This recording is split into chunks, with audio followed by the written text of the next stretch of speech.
আজি 4 দিনমান আগতে মোক এজন ল'ৰাই ফোন কৰিছিল যে এজনী ছোৱালী মানে কি বিয়া কৰাব আৰু বিয়া কৰাৰ আগতে তেওঁ প্ৰতিশ্ৰুতি লৈছে, অৰ্থাৎ তেওঁ কোনে লৈছে প্ৰতিশ্ৰুতি, নিজৰ ছোৱালীজনী অৰ্থাৎ যিজন ছোৱালীয়ে বিয়া কৰাব আৰু সেইজন ছোৱালী লগতে নিজৰ মায়েক দেউতাক ভায়েক সকলো লগ লাগি সেই ল'ৰাজনক পৰা এটা পৰামৰ্শ আছে যে মোৰ ছোৱালীটো তোমালৈ বিয়া দিম, কিন্তু তেওঁৰ কিছুমান অভিযোগ আছে।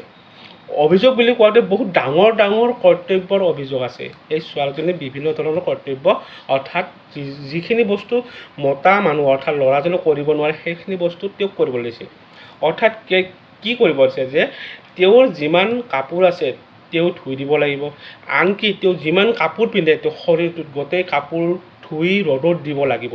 তেওঁৰ লগত কোনো ধৰণৰ মানে কি হ'ব নালাগিব, মানে অসুবিধা পাব নালাগিব। তেওঁ যি খায় তাকে দিব লাগিব। কাৰণ কি, ছোৱালীটোক ল'ৰাজনে বিয়া কৰাব, কাৰণ এখন ঘৰ সুন্দৰকৈ ৰখাৰ চেষ্টা কৰে যে মোৰ ছোৱালী অৰ্থাৎ হ'ব লগা বোৱাৰীজনী বা মোৰ ৱাইফজনী ভাল হ'ব, মোৰ ঘৰখন ভাল সৌন্দৰ্য হ'ব। কিন্তু তেওঁ কিছুমান চুক্তিত বন্ধিত হ'ব লগা হয় আৰু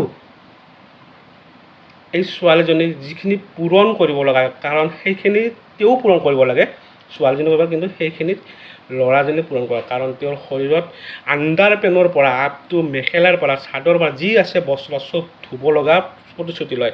এনেকুৱা আছে আৰু চলি আছে, এতিয়াও চলি আছে, কাম কৰিয়ে আছে।